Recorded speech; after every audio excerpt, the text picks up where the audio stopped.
Assalamualaikum warahmatullahi wabarakatuh.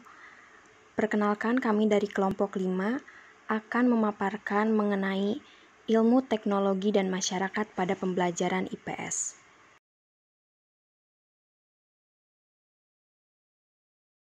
Perkenalkan, nama saya Mega Utami. Di sini saya akan menjelaskan mengenai peran ilmu pengetahuan sosial dalam ilmu teknologi masyarakat. Nah, ilmu teknologi masyarakat ini merupakan suatu rangkaian atau sistem yang mempunyai kaitan yang erat satu dengan yang lainnya. Nah, peran kedudukan IPS ini dapat menjelaskan ilmu teknologi dan masyarakat sesuai dengan informasi yang ada, baik berupa dampak negatif dan dampak positifnya, sehingga pemahaman konsep ilmu teknologi dan masyarakat dapat dijembatani melalui proses pembelajaran IPS secara terpadu. Dalam perjalanan konsep ilmu pengetahuan teknologi dan sosial telah beberapa kali dijadikan sebagai prioritas dalam pembangunan di Indonesia. Konsep ini telah menjadi hasil ketetapan NPR dan GBHN.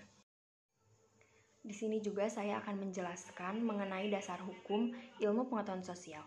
Pendidikan dan pengajaran ilmu pengetahuan sosial di Indonesia sudah mendapat landasan hukum yang kuat, sebagaimana tertuang pada bab 3 pasal 2 Undang-Undang Nomor 20 Tahun 2003 tentang Sistem Pendidikan Nasional Republik Indonesia. Adanya mata pembelajaran ilmu pengetahuan sosial yang secara implisit dan eksplisit tertuang dalam Permendiknas Nomor 22 Tahun 2006 tentang standar isi untuk satuan pendidikan dasar dan menengah. Sedangkan pada lembaga pendidikan tinggi melalui surat keputusan Dirjen Dikti. Perkenalkan, nama saya Irma Mahrunisa. Di sini saya akan mempresentasikan terkait pengaruh penerapan ITM pada pengantar ilmu sosial bagi seluruh masyarakat dan juga peserta didik.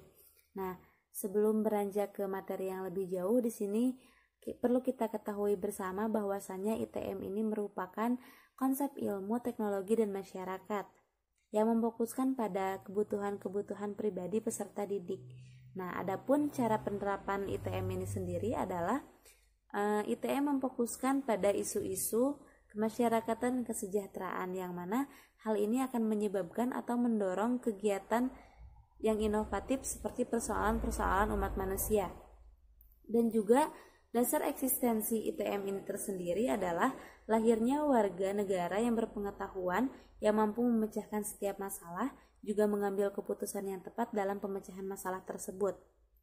Dan perlu kita ketahui bersama juga, ITM ini berusaha memfokuskan pada penyelesaian isu-isu atau penyelesaian masalah sebagai salah satu cara terbaik untuk menyiapkan para generasi muda saat ini untuk siap di masa depan.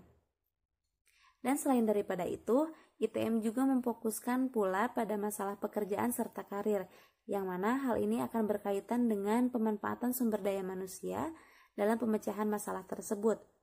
Dan juga ITM merupakan istilah yang berhasil mengangkat pendidikan IPS secara retoris dalam kurikulum yang mengundang perdebatan baik ruang lingkup, urutan konsep dasar maupun keterampilan proses. Dan juga konsep ITM mencakup keseluruhan spektrum tentang peristiwa-peristiwa kritis dalam proses pendidikan, meliputi tujuan, kurikulum, serta strategi pembelajaran, evaluasi dan persiapan serta penampilan guru. Selanjutnya di sini adalah prioritas ITM pada PIPS bagi seluruh peserta didik. Yang mana prioritas ITM ini berfokus kepada kemampuan peserta didik dalam proses pengambilan keputusan yang bertanggung jawab. Dan juga perlu kita ketahui bersama bahwasanya ITM ini merupakan suatu pendekatan pembelajaran IPS yang tidak hanya memandang dan mengkaji sebuah ilmu, karena memang ITM ini tidak hanya mempelajari ilmu dengan cara penyajian yang cukup sulit, sehingga sulit dipahami oleh halayak umum atau ilmuwan. Karena memang jika seperti itu adanya, hal ini akan menyulitkan guru IPS serta merasa ragu, khawatir, bahkan sampai bingung dalam menyampaikannya kepada peserta didik.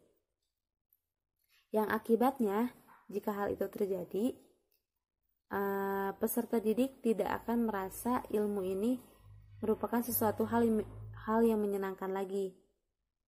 sehingga ia tidak dapat merasakan manfaat dan rasa ingin tahu dengan cara bertanya lebih jauh. Karena memang idealnya seorang guru ini adalah mereka harus mampu untuk mentransfer atau memberikan ilmu pengetahuannya serta keterampilan dan nilai kepada peserta didik sehingga apa yang ditransfer olehnya ini memiliki makna bagi dirinya sendiri dan juga masyarakat.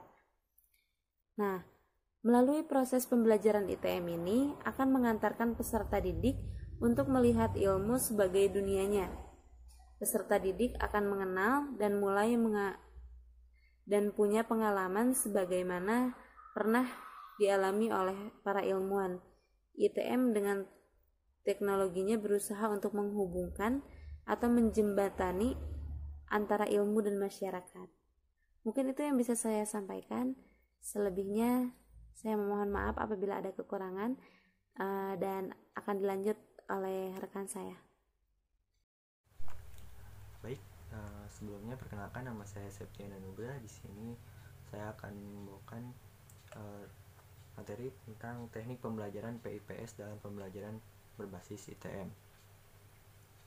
Nah, yang pertama yaitu melakukan penelitian dengan metode penelitian kuasi eksperimen. Desain eksperimen yang digunakan berbentuk desain kelompok acak, pretest dan posttest dengan kelompok kontrol atau control group pretest posttest. Nah, yang kedua yaitu penelitian dilaksanakan pada siswa kelas 4 sekolah dasar semester 2 yang terdiri atas 2 kelompok belajar masing-masing terdiri 20 siswa. Nah, instrumen yang digunakan dalam penelitian ini terdiri atas yang pertama, tes pemahaman konsep berbentuk pemilihan ganda. Dan yang kedua, lembaran observasi untuk mengamati aktivitas dan keterampilan siswa selama berlangsungnya kegiatan pembelajaran. Nah, lalu materi yang selanjutnya yaitu pengaruh penerapan model pembelajaran ITM terhadap pemahaman konsep siswa kelas 4 sekolah dasar. Nah, perolehan skor rata-rata pretest atau posttest dan engine pada kelas eksperimen dan kelas kontrol. Kelas pretest atau posttest engine keterangan hasil penelitian menunjukkan bahwa penerapan model pembelajaran ITM mampu meningkatkan pemahaman konsep siswa secara signifikan, dan hasil analisis data terkait dengan pemahaman konsep yang diawali dengan pelaksanaan pretest. Nah, lalu dengan tujuan untuk mengetahui kemampuan awal siswa atau entry behavior berdasarkan uji komparatif, kelompok kontrol dan pretest kelompok eksperimen menunjukkan bahwa tidak terdapat perbedaan yang signifikan antara rata-rata kemampuan awal pemahaman konsep siswa pada kelompok kontrol dan kelompok eksperimen. Nah, besaran kontribusi penerapan model pembelajaran ITM terhadap pemahaman konsep siswa dapat terlihat dan peningkatan hasil belajar yang terjadi. Sekian, terima kasih.